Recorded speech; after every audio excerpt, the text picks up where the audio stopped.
Hola chicos, bueno, hoy vamos a ver lo que son los trastornos hidroelectrolíticos, ¿bien? Es fundamental que nosotros conozcamos estos trastornos, sepamos su manejo y que por lo menos tengamos una leve idea de la sintomatología para poder distinguirlos y, lógicamente, como siempre, lo que siempre decimos que queremos evitar en el paciente es la muerte. A partir de los trastornos hidroelectrolíticos es que nosotros manejamos básicamente todo lo que es el estado ácido base del paciente. El principal sitio de regulación de estos electrolitos o de los líquidos corporales, que es en lo que se basan los trastornos electrolíticos, está dado por lo que va a ser el riñón, ¿bien? A través de la nefrona con la reabsorción y la eliminación de estos electrolitos. Para entender un poquito el tema, nosotros vamos a hacer un repaso de lo que es la distribución del agua corporal y las dudas que tengamos podemos ver el Guyton, que era el de fisio. Nosotros tenemos que el total del agua corporal se va a distribuir en dos compartimientos principales, el líquido extracelular por un lado y el líquido intracelular por otro. El líquido intracelular constituye el 40%, mientras que el extracelular mide el 20%, que a su vez se va a dividir en un líquido intravascular y en un líquido intersticial. Y aquí viene lo que nosotros vamos a medir. El líquido intravascular o líquido extracelular está formado por el plasma, que va a contener el cloruro, o sea, el cloro, el sodio, potasio, calcio, magnesio, los lactatos y las dextrosas, ¿bien? Esos son los valores más o menos que nosotros vamos a manejar: el cloro en 110, el sodio 142, que oscila entre 130 y 140 miliequivalentes por litro según el laboratorio, el potasio entre 3,5 a 5,5 miliequivalentes por litro, el calcio 5 miliequivalentes por litro y magnesio 3 miliequivalentes por litro. Perdona, que no sé qué me pasó con la diapositiva, se me fue por cualquier lado. Bueno, ¿cómo están formados estos líquidos corporales entonces? Por un líquido intracelular, donde va a predominar en el líquido intracelular el potasio; por un líquido intersticial, donde predominan el sodio y el cloro. Como el sodio es positivo y el cloro es negativo, se transforman en una solución neutra; y el líquido plasmático, donde va a seguir predominando el sodio. ¿Cuál es el que nos interesa saber a nosotros? Este líquido plasmático, porque es el que nosotros podemos medir. Y aquí vienen dos conceptos muy importantes y que son preguntas de CAEN, preguntas breves, concisas y que van al punto. La osmolaridad y la osmolalidad. Osmolaridad y osmolaridad son dos términos que usamos para expresar la concentración de solutos u osmoles de una solución, ¿bien? En la osmolalidad, la diferencia estaba que los osmoles, o la concentración, se expresa por kilo de agua, mientras que en la osmolaridad, la diferencia, o sea, lo vamos a expresar la cantidad de soluto en litros de solución, unos en kilos y otros en litros. Lo que nos interesa, la osmolalidad, es la que se va a relacionar lógicamente con la concentración de partículas en una solución como es la sangre, en este caso, o el plasma. ¿Y cuáles son esas partículas? El sodio, el potasio, la glucosa, etc. La osmolalidad sérica normal oscila entre 280 y 292 miliosmol por kilo de agua. Aproximadamente o en promedio vamos a decir que son 285 miliosmoles. Y esta es la pregunta de oro del Dr. Cahen, y es cómo determinamos la osmolalidad. La osmolalidad se calcula igual a 2 veces el sodio más la glucosa dividido en 20 más la urea dividida en 3. ¿Sí? Esa formulita hay que saberla de memoria.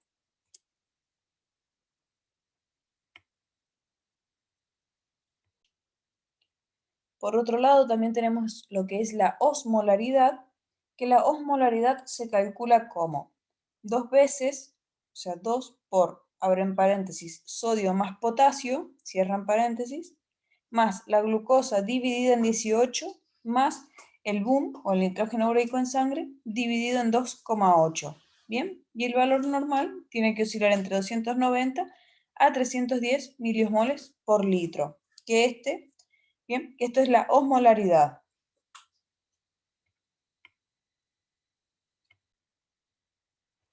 Entonces, como dijimos, la osmolaridad va a ser, aquí escribimos la formulita,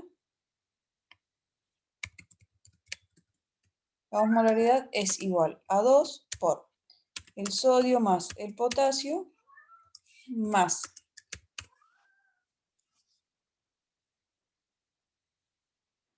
más lo que es la glucosa dividido en 18 más lo que es el nitrógeno ureico en sangre dividido en 2,8. El valor normal de esto va a ser igual, va a oscilar entre 290 a 310. Esto es importantísimo porque es pregunta de CAE.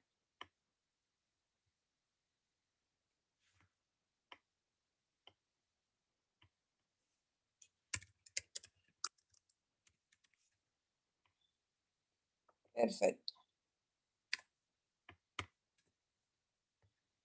Ahora bien, ¿cuáles van a ser los trastornos que nosotros vamos a manejar en estos trastornos hidroelectrolíticos? Nos vamos a basar básicamente en 4, lo que va a ser el sodio, bien, hipernatremia e hiponatremia, donde la hipernatremia la vamos a definir como una situación clínica en la cual el sodio aumenta por encima de 150 miliequivalentes por litro. Bien, ¿qué pasa? El sodio siempre arrastra agua, por lo tanto, el sodio al aumentar en el espacio extracelular va a hacer que el agua salga de la célula, provocando una deshidratación intracelular verdadera. La etiología de las hipernatremias puede ser una sobrecarga sódica, bien, que el paciente haya consumido mucha sal, un aporte excesivo de sodio, o también que el paciente esté con una insuficiencia renal y esté haciendo una retención de sodio. Por otro lado, otra de las causas también puede ser la deshidratación, donde va a cursar con un déficit del aporte de agua, o también donde puede tener una pérdida de agua superior a las pérdidas de sal.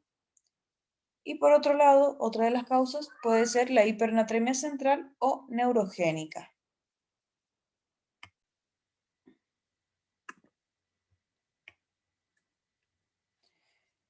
El cuadro clínico que vamos a tener nosotros en el paciente con una hipernatremia es la deshidratación, ¿bien? Y a partir de ahí todos los síntomas y los signos van a estar asociados con la repercusión que esto trae en el sistema nervioso central.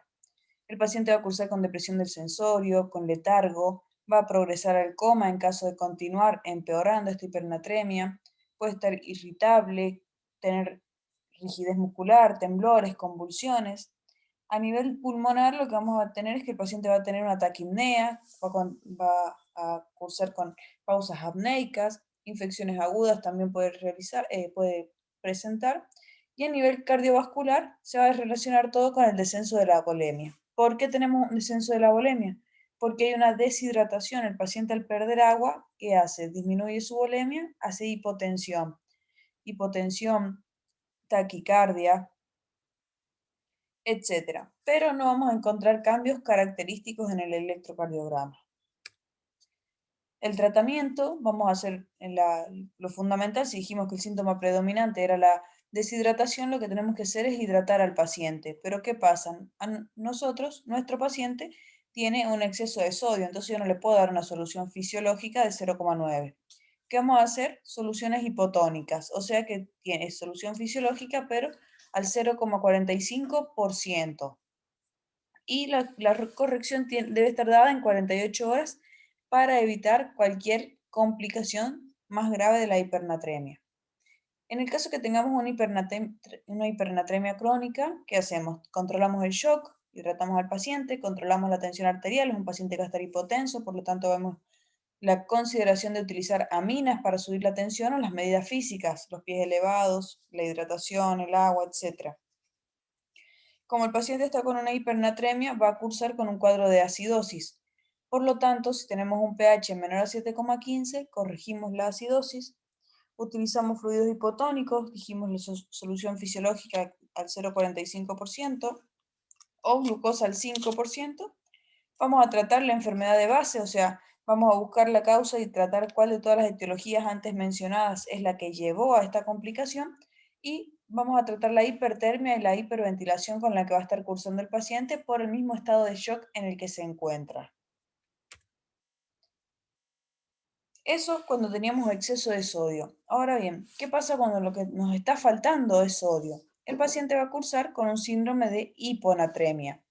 Y hablamos de hiponatremia cuando el paciente presenta lo que van a ser signos y síntomas relacionados con una reducción del sodio por debajo de los 135 miliequivalentes por litro.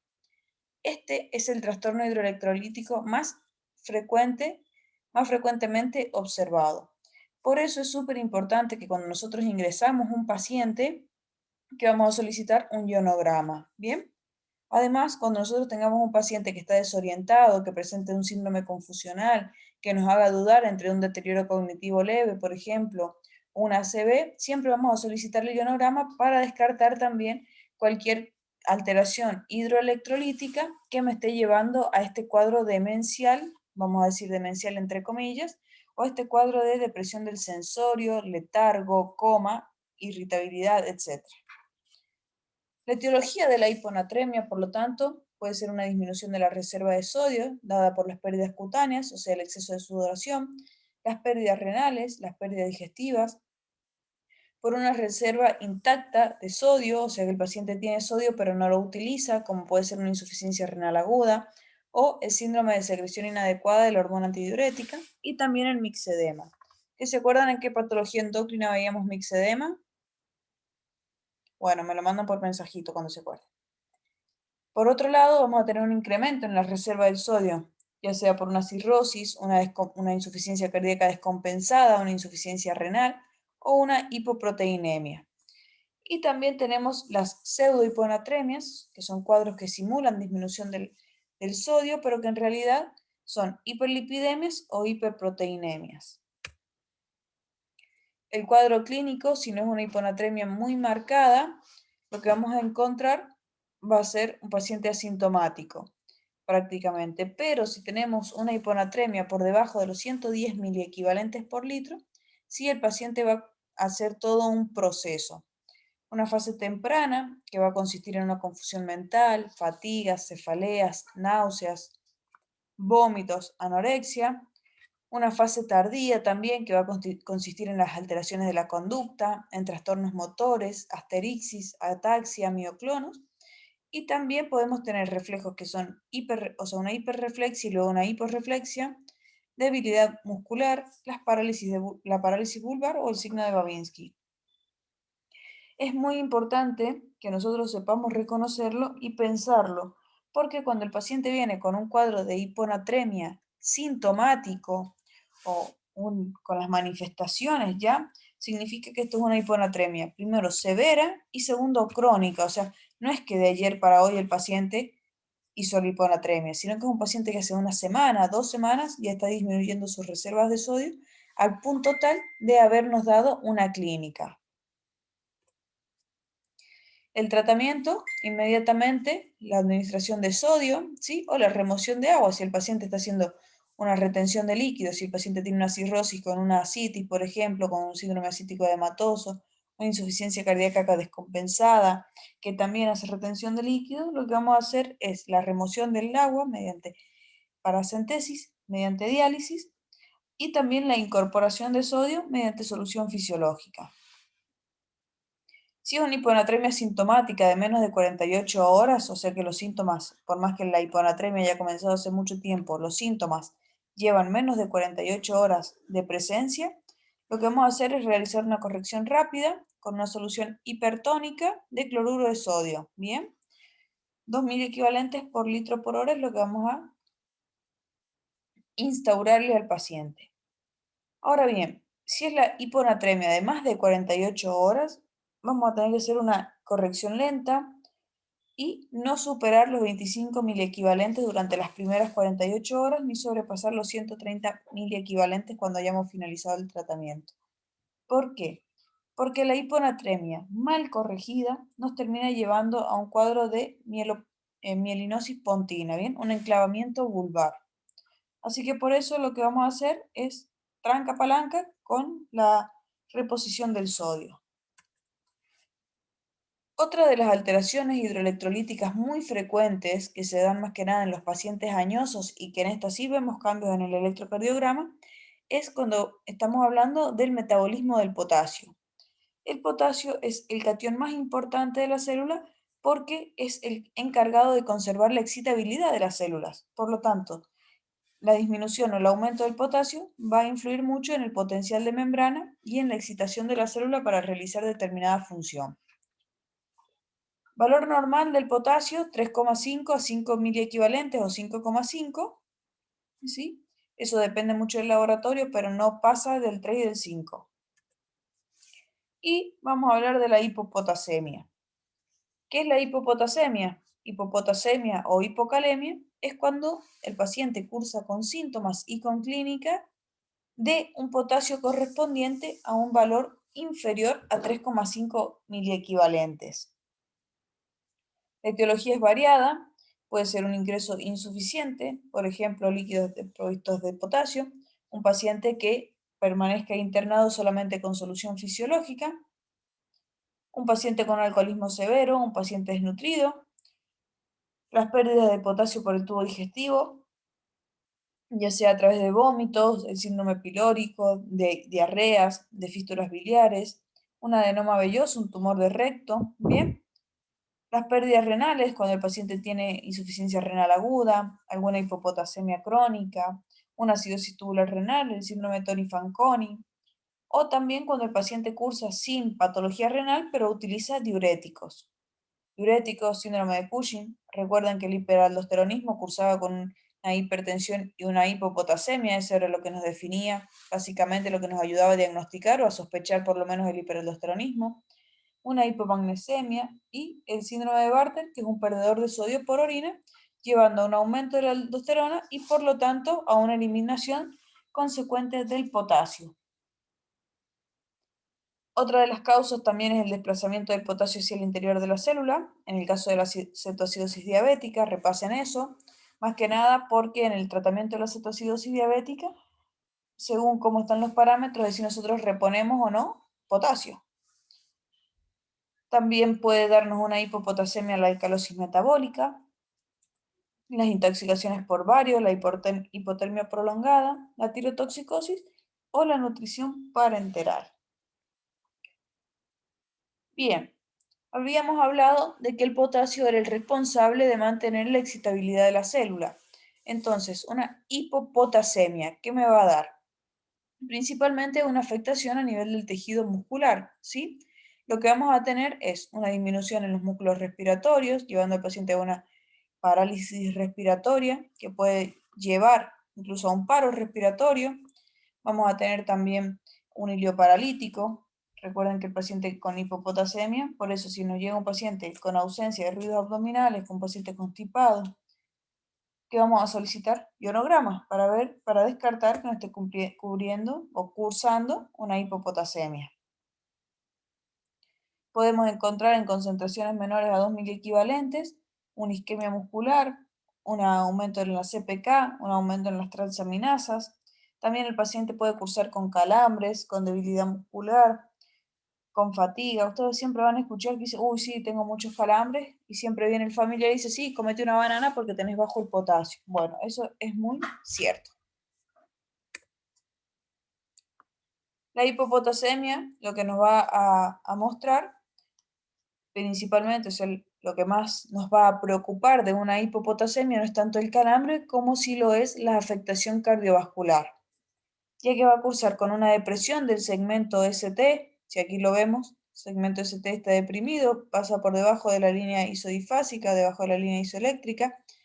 Podemos encontrar una onda U mayor a 1 milímetro, o sea, una onda U prolongada.